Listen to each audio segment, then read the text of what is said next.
Hey everyone, Greg here for Caliber, and today we are going to be talking about sled wheels. If you're not familiar with who Caliber is, we provide loading, unloading, and transportation solutions for the power sports industry. Today we're going to be doing a traditional unboxing video for the sled wheels. Sled wheels are a mobility solution that allows you to transport your snowmobile when there isn't snow, or sometimes when there is snow. Going from the trailer to the garage to your shop, protecting your flooring, your driveways, and your concrete from your carbides, eliminating or helping prevent damage from your snowmobile. Now, with your kit, you are going to get a product catalog and some instructions. Get these miscellaneous pieces out of here.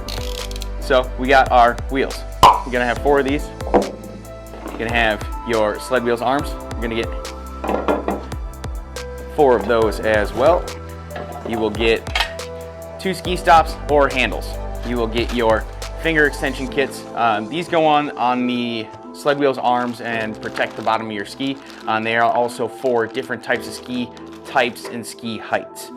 We will also get your sled wheels assembly hardware. This also has your hook and saddle assembly kits in it as well. Last but not least, we have our sled wheel accessory kit. Get this turned upside down. These are going to be the main structure for your sled wheels. This is going to provide the frame and the mounting locations for all of the additional components that we have here. Now that we have all of our components out on the table, we're going to get organized and we're going to get ready for assembly. Now there is one thing I did forget to mention is you will need a few tools for the installation and assembly of this kit.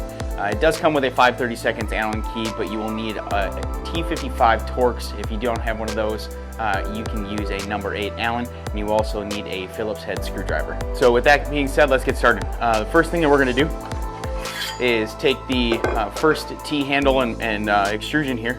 We are going to be installing our end cap or our ski stop. You'll notice on the underside that you will have an alignment hole where the fastening screw is going to go through. So we'll take our Phillips screw here and get that fastened really quick. All right, now that we have the ski stop installed, what we can do is we can move on to the hook and saddle assemblies. So you take your first hook and saddle assembly. What you want to make sure is that you have the hook on the front side, which is going to catch the ski loop handle on your snowmobile ski. So you can see that this is going to be your telescoping portion or your adjustment portion for that peak point of the ski loop. We're going to get this installed really quick and we're going to keep moving forward. One thing that you might have noticed when you were assembling the hook and saddle assembly kit on the first extrusion is there is a measurement tape on the back side of the extrusion. There is one on the T-handle as well. This is going to give you a guide or a fitment range for you to be able to adjust your kit for your specific snowmobile. We do have a chart in the back side of the instructions that does have some basic guideline or some base adjustments and dimensions for certain types of snowmobiles and snowmobile skis. From there, we're going to install our finger extender covers onto our sled wheels arms. What these things do is provide a nice soft contact for the sled wheels arms underneath your snowmobile skis, and we do also have some adjustment fingers that are for uneven keels. Some trail sleds have different sized or different types of keels on the underside of the skis, and that is what those are for. You can cut that material to provide differentiation in height for your specific snowmobile. One thing to mention too is that the finger covers are left and right specific, so make sure that you check on the back side of the finger cover before you install it on the arm. All right, so now that we have the finger covers installed, the next step that I like to do is install the wheels onto the sled wheels arms. So that's what I'm going to go ahead and do now. In your kit, you are going to get a small pack of lubricant that goes on the axles before you put them inside of the wheel. So what I'm going to do now is put the lubricant on the axles and then get the assembly started. Now that we have the lubricant on the wheels, what we're going to do is we're going to go ahead and assemble each leg or arm of the sled wheels. Like I said before, if you do not have a T55 torque bit, you can use a number 8 Allen, and that's what I'm going to be using today. So now that we have all the wheels mounted on the arms, what we're going to do is move ahead and install those on the T-handles. So what we're going to do is grab the nuts, bolts, and washers and go ahead and get started. So now that we have the arms installed on the T-handles, we have not set an adjustment for width on these yet. We're going to adjust those later when we get them onto the snowmobile. We're going to move forward onto the extrusion or the telescoping portion of the sled wheels and get that fastened.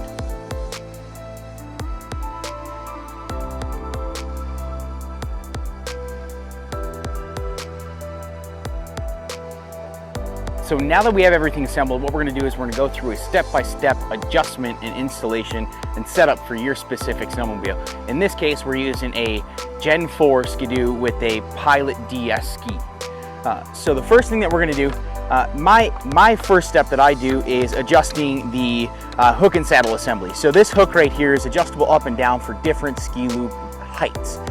So that will allow you to vary from a OEM ski to an aftermarket ski relatively easily just by adjusting this screw right here and adjusting the hook height up and down. So we're going to get that set for this particular ski really quick, and then we're going to keep moving forward. So one quick tip when you're adjusting the hook height, we suggest that you extend the hook all the way out to its bottom position, and when you get it underneath the ski loop, you adjust it back up into position so it's touching the bottom of the ski loop. Now that we have the hook height adjusted to the right depth, what we're going to do is we're going to adjust the hook and saddle assembly back and forth so we get it in the apex or the peak point of the ski loop. Now that we have the hook and saddle assembly and the hook height adjusted properly, make sure that the ski stop or the handle is pressed all the way against the ski loop.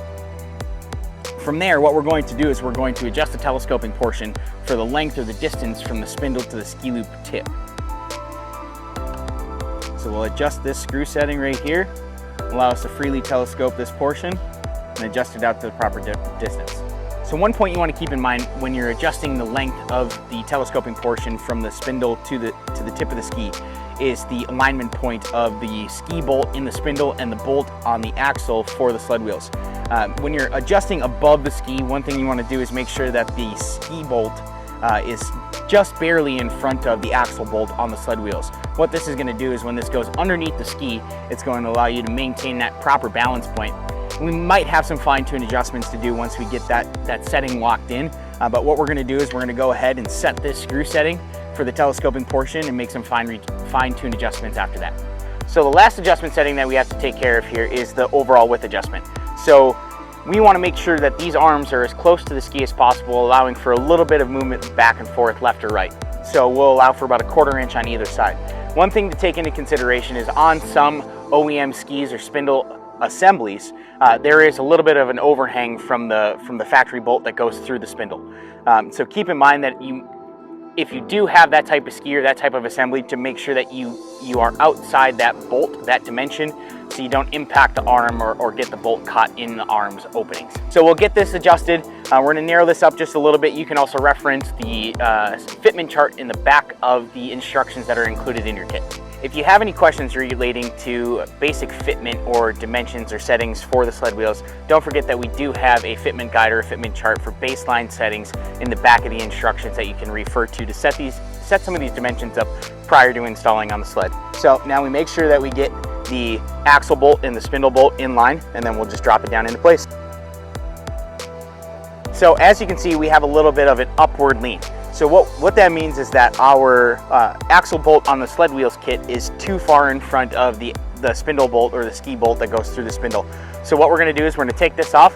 We're going to extend the telescoping portion a little bit more to give us a little bit more dimension, and then we'll test fit it again, see if there's any more adjustments that need to be made. All right, so now that we have this one adjusted properly and fit to the snowmobile ski, what we're going to do is we're going to take this one off, mirror the dimensions to the other side of the snowmobile, and we'll get that one fitted up and in place properly as well.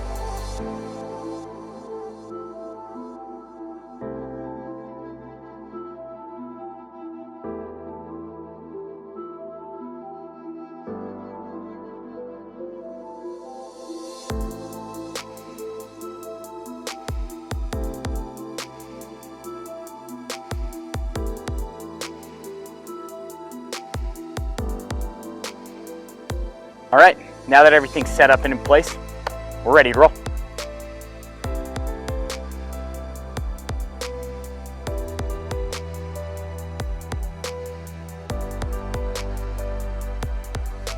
All right, everybody, hopefully we answered some questions for you guys today when it comes to the assembly and adjustment of sled wheels. If you have any more questions, put them in the comments below and we'll try to answer them as best as possible.